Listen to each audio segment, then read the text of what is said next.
तो बिना प्यास के मिलेंगे तो तुम कीमत नहीं, कदर नहीं करोगे, समझोगे नहीं। हाँ या ना? मेहनत का कमाया धन और बाप दादों का धन, दोनों में अंतर है। बाप दादों की संपत्ति आपको मिल गई, उसका अलग आनंद है, और जो मेहनत करके कमाया है उसका अलग है। ये बात सही है कि गलत है? ऐसे ही है कि अकस्मात अचानक बिना कुछ के भगवान मिल जाएं, तो बिना भक्ति के, बिना जप के रावण को मिल गए, बिना कुछ के तो वैल्यू नहीं कर रहा है, अरे तो वनवासी है। लेकिन शबरी मां को राम मिले तो देखो प्रेम से बिठाती है, प्रेम से दर्शन करती है। इसका मतलब ये हुआ कि भगवान की कथा भगवान को पाने का प्रेम जगाती है, प्रेम प्रदान करती है कथा। कथा इसलिए सुननी चाहिए, नित्य थोड़ा थोड़ा सत्संग करना चाहिए, ताकि सत्संग के बाद जब मंदिर जाओगे, अब जैसे आप लोग मंदिर जाते हो, लेकिन मंदिर में जाके देखते क्या हो? आपने बिहारी जी का दर्शन किया? नहीं किए? अभी नहीं भैया, आपने किया? क्या देखा बिहारी जी में? कैसे थे बिहारी जी?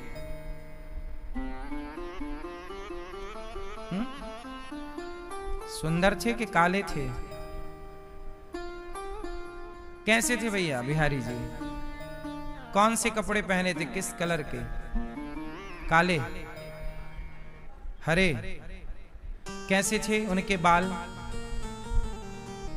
कैसा था उनका मुकुट? कैसी थी उनकी मुस्कान? कैसी थी उनकी आंखें? छवि है? बनवा सकते हो स्केच उनका? नहीं, इसका मतलब देखा नहीं। आप लोगों को दर्शन करने गए थे, पर दर्शन करने गए थे, बस दर्शन ही नहीं किया, बाकी सब किया। दर्शन कैसे करना चाहिए? जब भी मंदिर जाओ तो भगवान का दर्शन ऐसे करो, एक एक अंग को निहारो, भगवान का मुकुट देखो, उनकी आंखें, उनकी मुस्कान, ऐसे भाव बनाओ कि हमें देखकर भगवान, हमें पाकर भगवान को पाकर हमें पाकर वो प्रसन्न है, उनकी आंखें हमारी ओर हैं। भगवान के एक एक अंग को ऐसे बसाओ कि जब मंदिर से निकलो और आंख बंद करो तो बिहारी जी में बैठे भगवान बिहारी जी वो मंदिर से निकलकर आपके मन मंदिर में आकर के बैठ जाएं। चोरी कर लो भगवान की, मन मंदिर में चुरा लो, यहां बसा लो। हाँ यार, जगन्नाथ जी जाओ तो जगन्नाथ जी, अभी मैं सालों पहले गया था जगन्नाथ जी, और जैसे ही मैं जगन्नाथ जी का स्मरण करता हूं, नाम लेता हूं, तो उनकी पूरी छवि मेरे भीतर प्रकट हो जाती है। द्वारिकाधीश गए मेरे को वर्षों हो गए, एक बार उनका नाम लेता हूं तो उनकी पूरी छवि प्रकट हो जाती है। एक बार ही, हम लोग रोज रोज थोड़ी दर्शन करने जा पाते हैं, आप लोग रोज रोज थोड़ी वृंदावन आ पाते हो कि दर्शन कर पाते हो। जगन्नाथ भी आप जाओगे कभी तो साल में एक बार दो बार जाओगे, है ना। तीर्थों में आप रोज रोज थोड़ी जाते हो, परंतु वो छवि बसा लो अपने चित्त में कि निकले ही ना, सालों तक, जब तक दोबारा दर्शन ना कर लो तब तक वो छवि जस की तस भीतर रहे।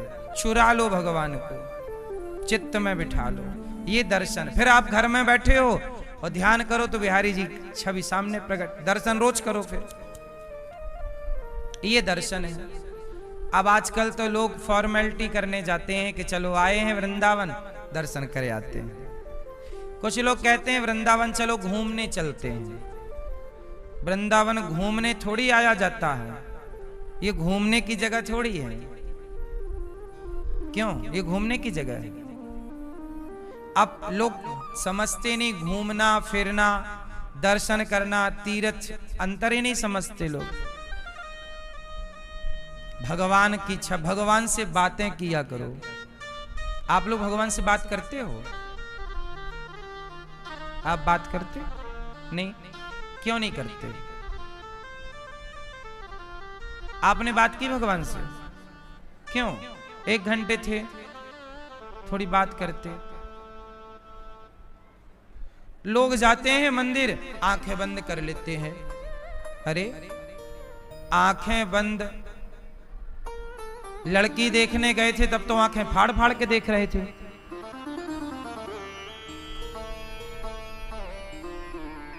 और भगवान को देखने आए तो आंखें बंद कर ली। क्या तरीका है दर्शन का?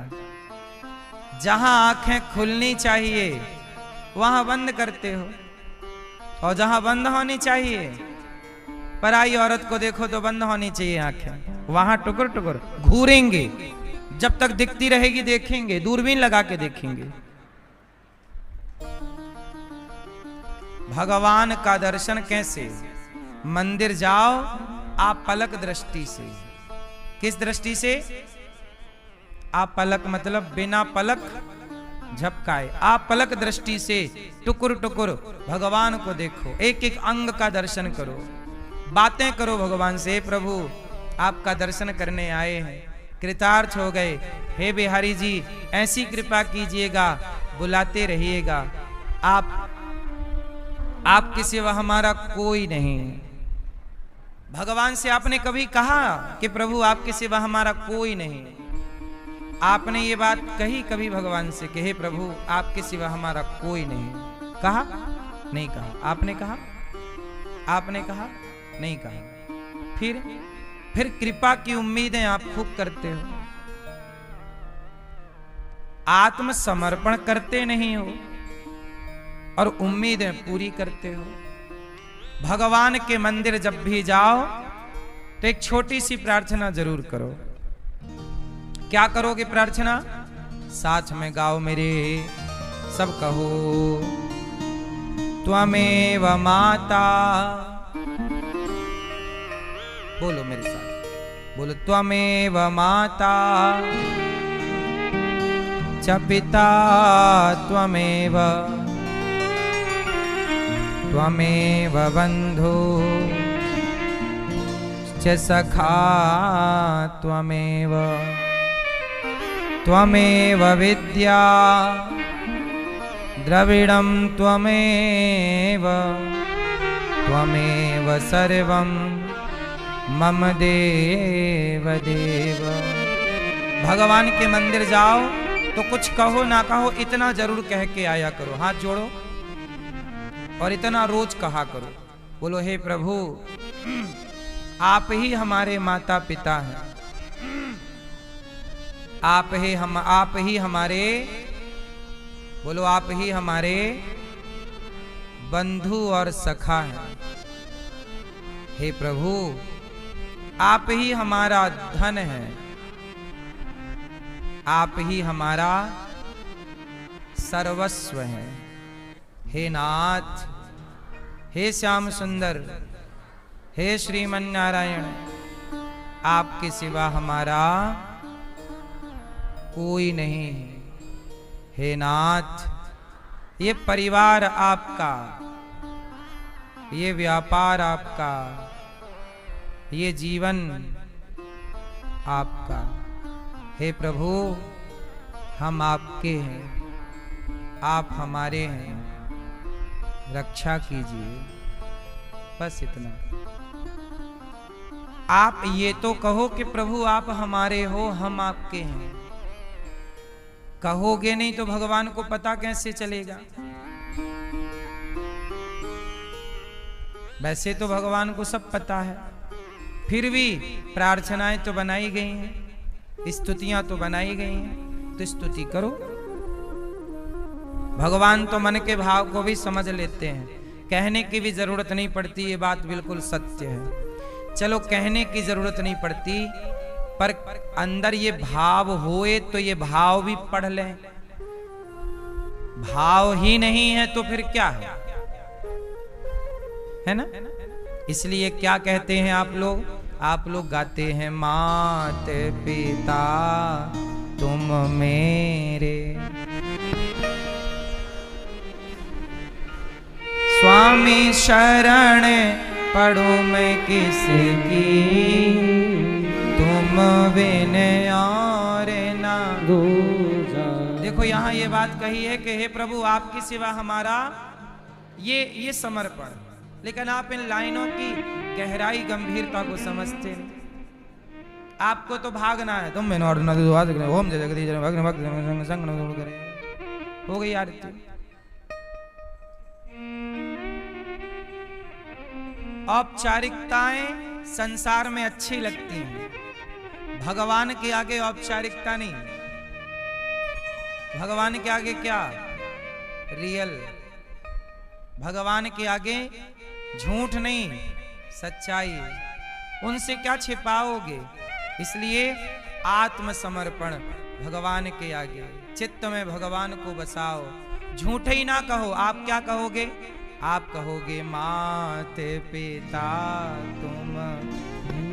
अच्छा ये बताओ, आप कहते हो ना मात पिता तुम मेरे, सच बताओ क्या माँ बाप भगवान को मानते हो? कहते तो हो, कह देना और मानना दोनों बातें कह देने से ना होगा। आप लोग अपनी माता अपना पिता भगवान को ही माना करो। सीता जी हमारी माता है, राम हमारे पिता हैं, राधा रानी हमारी माता है, कृष्ण हमारे पिता है, लक्ष्मी हमारी माता है, नारायण हमारे। जोर से। केवल कहने की बातें नहीं है, हम कहते रहें और माने ना। आजकल लोग परेशान क्यों हैं? क्योंकि केवल कहते हैं। कहते हैं मात पिता, ये वाली आरती सब गाते हैं, आपने भी सैकड़ों बार गाई होगी। आप सब कहते हैं मात पिता तुम मेरे, शरण गहूं मैं किसकी, स्वामी शरण पढ़ूं मैं किसकी, तुम बिन और ना दूजा, प्रभु बिन और ना दूजा, आस करूं मैं किसकी, ओम जय जगदीश हरे।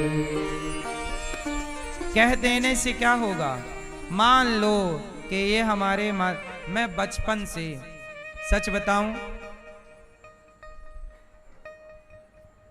बचपन से मैं भगवान को अपना इसी भाव से दर्शन करता आया हूं। ये बात मुझे किसी ने बताई नहीं थी जब मैं छोटा था।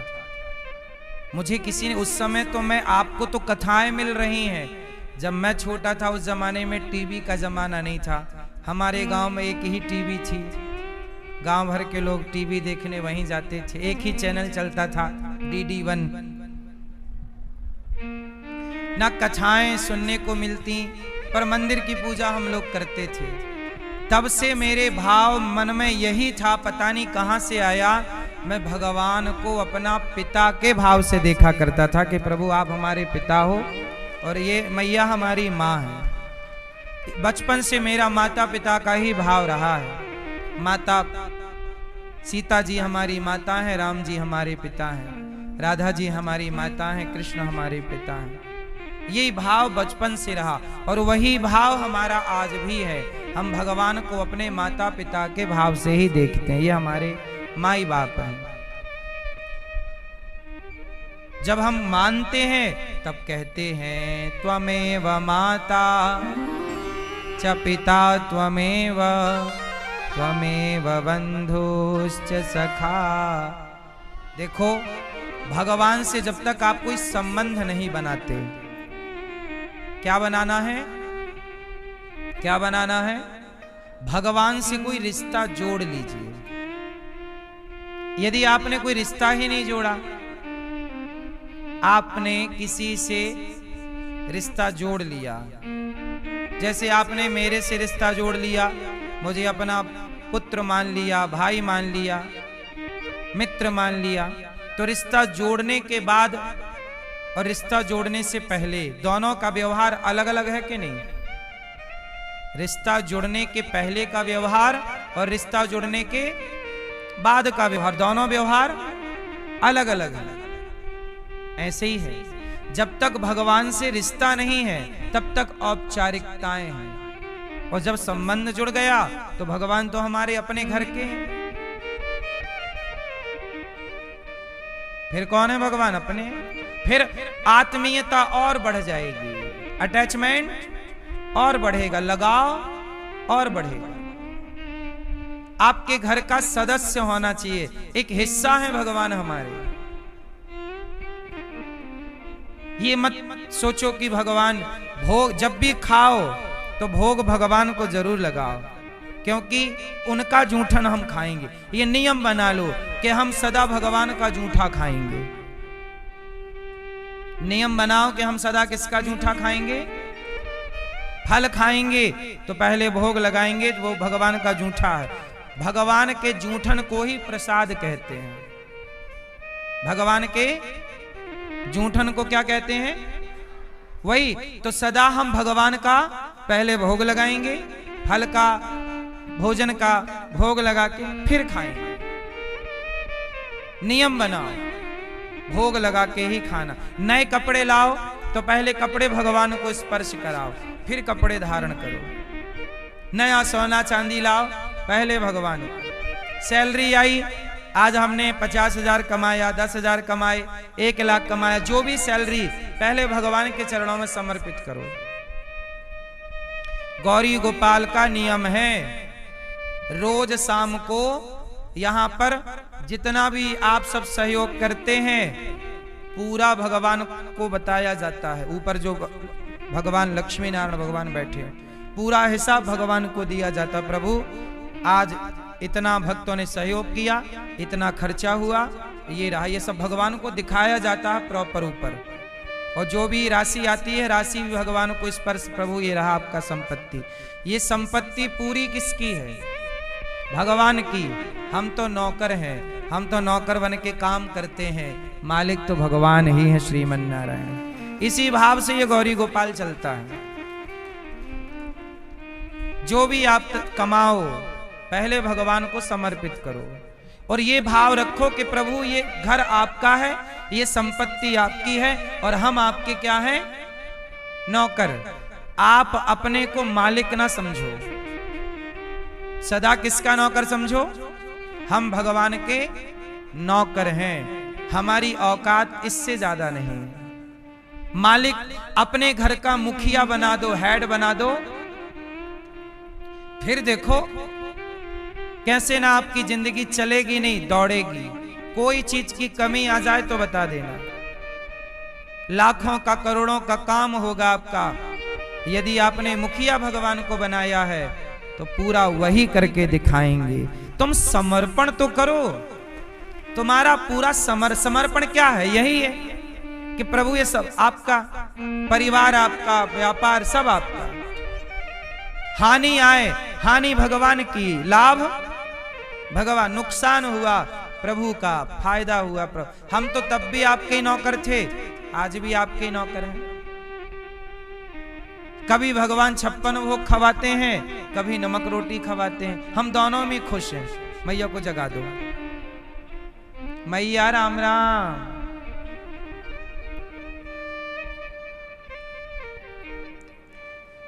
तो हम सदा कौन है भगवान के?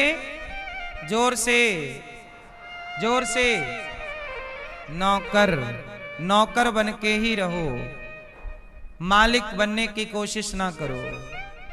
नाथ सकल, बोलो मेरे संग, बोलो नाथ सकल संपदा तुम्हारी, मैं सेवक समेत सुत नारी। क्या मतलब हुआ इसका? नाथ सकल संपदा तुम्हारी, मैं सेवक समेत सुत नारी। हे प्रभु, सब कुछ आपका है, सकल संपदा आपकी, मैं सहित, मैं आपका सेवक हूं।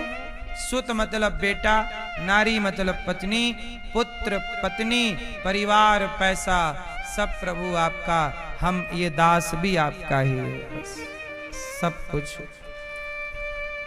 आपने एक भजन सुना होगा, अब सौंप दिया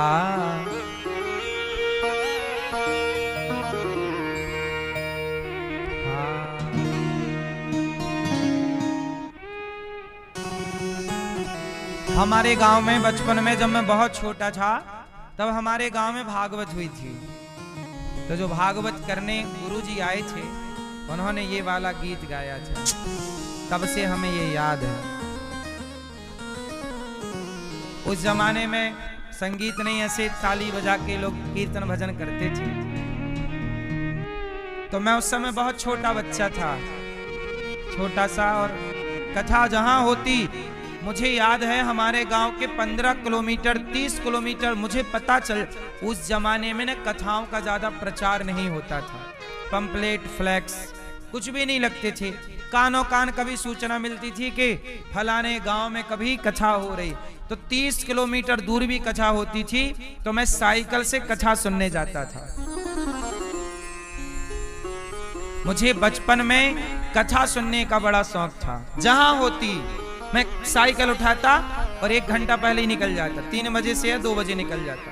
अकेला साइकिल से 30 किलोमीटर दूर तक मैं कथा सुनने गया हूं, ये मुझे याद है। उस समय मैं रहा होऊंगा 15 साल का, 16 साल का, 14 साल का। जहां भी कथाएं होती मैं चला जाता। हाँ, देखो भगवान में केवल औपचारिकताएं ना हो, जब आप हृदय से समर्पण करते हैं और अच्छे से कार्य करते हैं तो आपके भावों को भगवान भी देखते हैं। इसलिए भगवान ने ये दास अनिरुद्ध को आप सबकी सेवा में बिठाया है ना। हाँ, अब सौंप दिया इस जीवन का सब भार तुम्हारे। ये भजन नहीं है, ये एक प्रार्थना। अब सौंप दिया इस जीवन का सब भार तुम्हारे हाथों में। अब सौंप दिया इस जीवन का सब भार तुम्हारे हाथों में। है जीत तुम्हारे हाथों में और हार तुम्हारे हाथों में। है जीत तुम्हारे हाथों में और हार तुम्हारे हाथों में। मेरा निश्चय बस एक यही, मेरा निश्चय अब एक यही, एक बार तुम्हें पा जाऊं मैं। एक बार तुम्हें पा जाऊं मैं। अर्पण कर दूं दुनिया भर का, अर्पण कर दूं दुनिया भर का। सब प्यार तुम्हारे हाथों में। अब सौंप दिया इस जीवन का सब भार तुम्हारे हाथों में। हे नाथ, जो जग में रहूं तो ऐसा रहूं, जो जग में रहूं तो ऐसा रहूं। कैसा? जैसे जल में कमल का फूल रहे, जैसे जल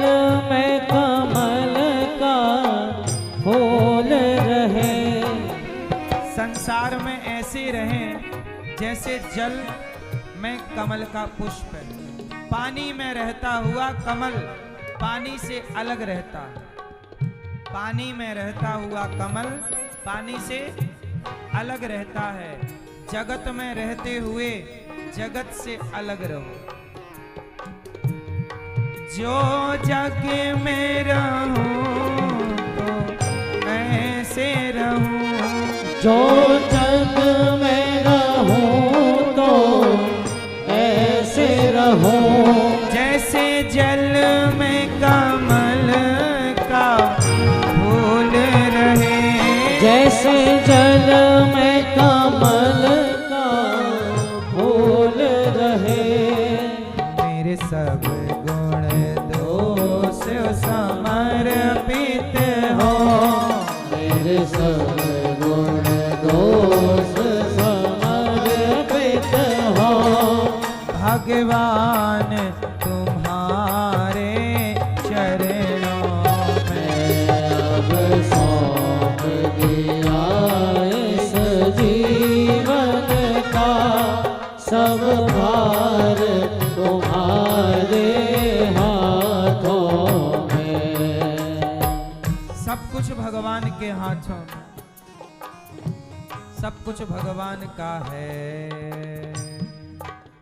यही भाव, ये लाइनें, ये भजन याद कर लो, गुनगुनाते। जब भी आप कभी परेशान हो तो बस गुनगुनाओ। अब सौंप दिया इस जीवन का सब भार तुम्हारे हाथों में है। जीत तुम्हारे, जीत किसके हाथ में है और हार किसके हाथ में? फिर